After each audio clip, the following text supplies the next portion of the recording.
नमस्कार मित्रांनो, थंडीचा महिना सुरू आहे. तर अशा थंडीच्या महिन्यामध्ये गाडीतील कुठल्या गोष्टीजवळ लक्ष ठेवणे, कुठल्या गोष्टीची काळजी घेणे गरजेचं आहे, त्याबद्दलच आपण आपल्या आजच्या व्हिडिओमध्ये बोलणार आहोत. तर चला मित्रांनो, व्हिडिओला सुरू करा आणि पाहूया की कुठल्या गोष्टींची आपल्याला काळजी घ्यायची आहे. मित्रांनो, मी जागृत होतो, आपलं पुन्हा एकदा स्वागत करतो आपल्या मराठमोळ्या चॅनल लर्न टू डन मराठीमध्ये.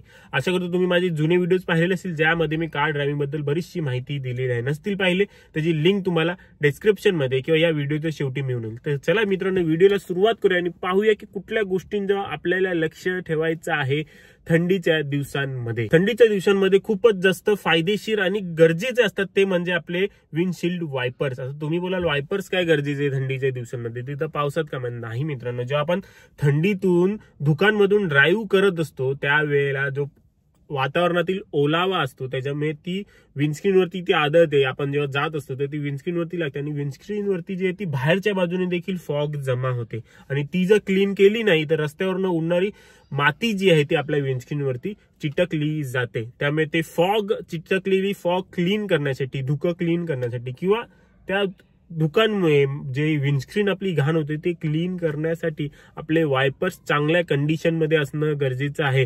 वायपर जर चांगल्या कंडिशन मध्ये नसतील तर ते फॉग जे आहेत ते योग्य प्रकारे क्लीन करत नाही. तुम्हाला एक अनुभव असेलच की थंडीतून चालत असताना फॉग कशा प्रकारे त्यांनी त्याला क्लीन नाही केला नाही, जर ती मार्किंग आली तर उलट ती जास्त कठीण परिस्थिती होऊन जाते आपल्याला ड्रायव्हिंग करण्यासाठी. त्यामुळे थंडीच्या दिवसात वायपर्स नीट नसतील तर ते चेंज करून घ्या किंवा त्याला नीट केअर करा. ती कशी केअर करायची त्याबद्दलचा व्हिडिओ बनवला आहे, त्याची लिंक इथे आय बटन मध्ये मिळून येईल. चेंज कशी करायची त्याबद्दलचा देखील व्हिडिओ तुम्हाला पुढे थोड्या वेळात आय बटन मध्ये इथे मिळून येईल. तुम्ही घर बसल्या देखील स्वतःहून 300 ते 400 रुपयाचे वायपर्स मागवून चेंज करू शकता. आणि मित्रांनो, दुसरी आणि महत्वाची गोष्ट आहे बॅटरी रिलेटेड. जेव्हा बॅटरी आपली खूप जास्त जुनी असते आणि जेव्हा थंडावा पडतो त्यावेळेला ती बॅटरी थंड पडून जाते आणि पुढच्या दिवशी स्टार्टच होत नाही. माझ्यासोबत देखील असं बरंचदा झालेलं आहे. गावी गेलेलो होतो, गाडी पोचलो, गावी गाडी पार्क केली आणि पुढच्या दिवशी उठून बघतो तर गाडीची बॅटरी जी आहे ती चालूच होत नाहीये. आदल्या दिवशी बरोबर सगळं स्टार्ट वगैरे होत होतं, सगळीकडे फिरून वगैरे, पण पुढच्या दिवशी स्टार्ट होत, कारण की ती जुनी झालेली, वय झालेलं, ती 4 वर्षापेक्षा जास्त होऊन गेलेली होती. स्टॉकची बॅटरी होती, तिची लाईफ काय जास्त नसते. तर अशा वेळेला जी मी चूक केली ती तुम्ही करू नका. जर तुमची बॅटरी जुनी आहे तर अशा वेळेला तुमची गाडी अशा जागेवरती पॅक करा जिथे तुमच्या बॅटरीला जास्त थंड हवा लागणार नाही. एखादा बंदवाली पार्किंग झाली, एखादा शेड मध्ये वगैरे, किंवा जिथे जास्त हवा जाणार नाही, भिंतीच्या आडोशाला वगैरे, अशा जागेवरती गाडी जी आहे ती पार्क करा, जेणेकरून निदान थंड हवा तरी आतपर्यंत जाणार नाही आणि बॅटरी एकदम थंड होणार नाही. आणि जर तुमची बॅटरी खूपच जास्त जुनी आहे तर थंडीच्या दिवसांमध्ये तिला रिप्लेस करून घेणंच हा एक योग्य डिसिजन ठरू शकतो. नाहीतर या थंडीमध्ये कुठेतरी फिरायला जाल आणि अशा ठिकाणी जर बंद पडली गाडी, ब्रेक स्टार्टच नाही झाली, तर अशा वेळेला त्या ठिकाणावरती तुम्हाला बॅटरी ती रिप्लेस करावी लागेल आणि तिकडे तुम्हाला एक्सपेन्सिव्ह पडू शकतं आणि तुमची जी पूर्ण ट्रिप आहे ती स्पॉइल होऊ शकते. आणि मित्रांनो, थंडीच्या दिवसांमध्ये जेव्हा तुम्ही सकाळी लवकर स्टार्ट करताय, तुम्हाला माहिती खूप जास्त थंडी पडून गेलेली आहे, धुकं पडून गेलेली आहे, अशा वेळेला जेव्हा तुम्ही गाडी स्टार्ट करताय तेव्हा गाडी स्टार्ट केल्यानंतर निदान गाडीच्या इंजिन ऑइलला जे आहे ते 15 ते 20 सेकंद द्या नीट वॉर्मअप होण्यासाठी. नॉर्मल टेम्परेचर वरनं ते जे आहे ते पटकन होतात, परंतु जेव्हा खूप जास्त थंडी पडलेली असते त्यावेळेला मेटल पार्ट्स वगैरे जे ते खूप थंड पडलेले असतात. गाडीचा इंजिन जे आहे तो वॉर्मर कंडिशन मध्ये वर्क करण्यासाठी बनलेला असतो. थंड याच्यामध्ये त्याचे वेअर अँड टेअर जे आहे ते खूप जास्त वाढतात.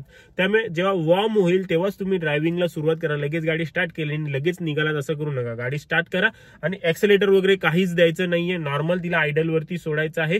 15 ते 20 सेकंदामध्ये जी आहे ती गाडी चांगली वॉर्म होऊन जाईल. त्यानंतर तुम्ही जे आहे ते ड्रायव्हिंग कंटिन्यू करू शकता. थंडीच्या दिवसांमध्ये फॉग सिच्युएशन मध्ये आपले हेडलाइट्स आणि टेल लाईट जे आहेत ते खूप महत्वाचा रोल बजावत असतात आपल्या ड्रायव्हिंग मध्ये. त्यामुळे ते चांगल्या कंडिशन मध्ये आहेत की नाही, योग्य प्रकारे वर्क करतायत की नाही ते पहा. टेल लाईट कोणाला तरी ब्रेक अप्लाय करायला सांगा किंवा तुम्ही स्वतः दाबून पहा नीट योग्य प्रकारे चालतायत नाही चालतायत.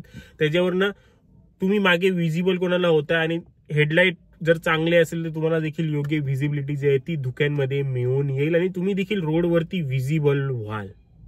आणि मित्रांनो, लास्ट पॉइंट जो आहे तो म्हणजे डिफॉगिंग सिस्टम तुमच्या कारमध्ये कसा यूज करायचा आहे, कसा त्याचा वापर करायचा आहे ते योग्य प्रकारे जाणून घ्या. हीटर कसा यूज करायचा आहे, कधी गरजेचं आहे कधी नाही गरजेचं आहे ते देखील योग्य प्रकारे जाणून घ्या, समजून घ्या. त्या रिलेटेडचा व्हिडिओ मी बनवलेला आहे, त्याची लिंक तुम्हाला इथे वरती आय बटन मध्ये आता दिसत असेल, त्यावरती क्लिक करून तुम्ही तो व्हिडिओ पाहू शकता की विंडस्क्रीन जी आहे ती डिफॉग वगैरे कशी करायची. त्या लिंक वरती क्लिक करून तुम्ही तो व्हिडिओ पाहू शकता. तर मित्रांनो, आपल्या आजच्या व्हिडिओमध्ये एवढंच. आशा करतो तुम्हाला माझा हा व्हिडिओ आवडलेला असेल. व्हिडिओ आवडला लाईक करा, शेअर करा.